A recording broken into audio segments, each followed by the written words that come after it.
Bienvenida a esta inmersión profunda. Hoy nos metemos de lleno en algo fascinante. ¿Cómo se construye una cara? Es una de las estructuras más complejas y, vitales de nuestro cuerpo.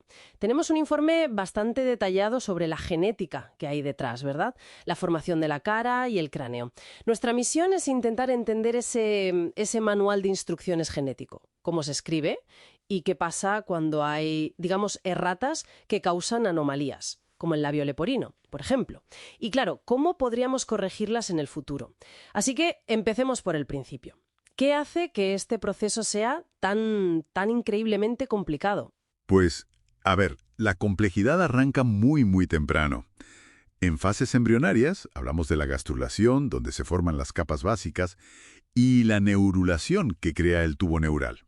Y de ahí surgen unas células que son absolutamente fundamentales, viajeras además. ¿Viajeras? Sí, las células de la cresta neural craneal, las CNCCs. Son como células maestras, ¿sabes? Multipotentes. Emergen del tubo neural y migran, y son las que van a formar la mayoría de los huesos, los cartílagos, y otros tejidos de la cara y parte del cráneo. Entiendo. Y claro, un fallo en ese viaje o en su desarrollo, pues las consecuencias pueden ser enormes. Generalizadas. Vale. Son como los equipos de construcción iniciales, por así decirlo. Y el informe habla de genes específicos. Serían como las instrucciones, ¿no? Menciona familias como los homeobox. ¿Qué tipo de órdenes dan exactamente estos genes? Exacto. Actúan como arquitectos moleculares. Los homeobox, por ejemplo, MSX1 y MSX2, son cruciales para formar dientes y huesos del cráneo. Otros, como los genes DLX, ayudan a diferenciar lo que será la mandíbula de lo que será el maxilar. Ah, mira tú. Y luego hay otros factores de transcripción súper importantes. Twist1, por ejemplo. Este regula cuándo se tienen que fusionar los huesos del cráneo.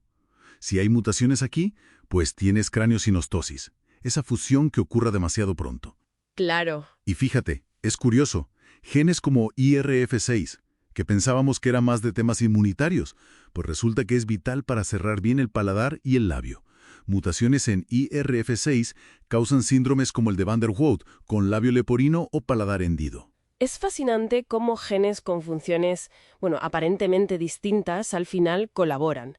Has mencionado genes individuales, pero el informe también habla mucho de vías de señalización.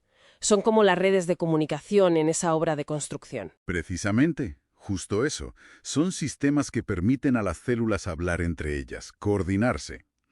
Por ejemplo, la vía FGF-FGR es la del factor de crecimiento de fibroblastos y su receptor. Es fundamental.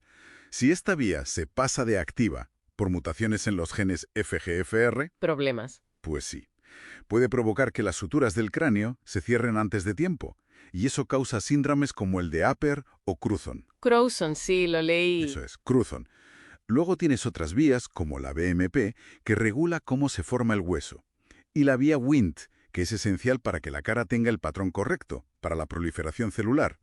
Al final, es una red, todo interconectado, un diálogo constante para que todo crezca y se forme como debe y cuando debe.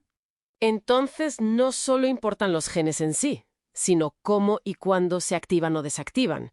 Y ahí es donde entra la epigenética de la que habla el informe. Ese nivel extra de control. Correcto.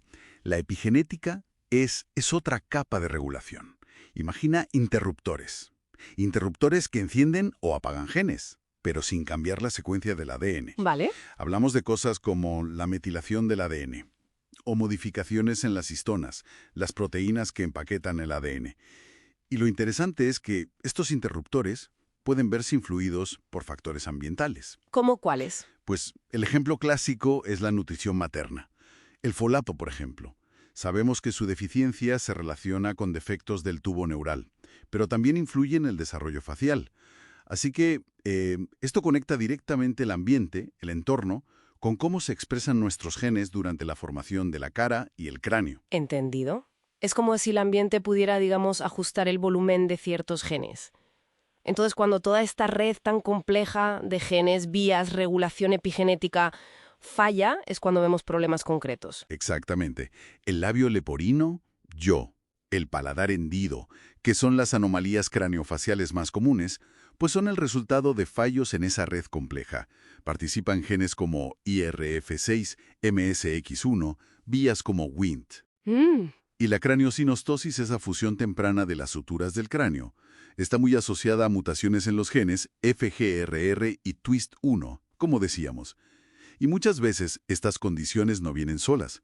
Forman parte de síndromes más amplios, como el síndrome de DiGeorge, que está ligado a problemas en el gen TBX1 y afecta a más órganos. Con toda esta información tan detallada, ¿hacia dónde vamos?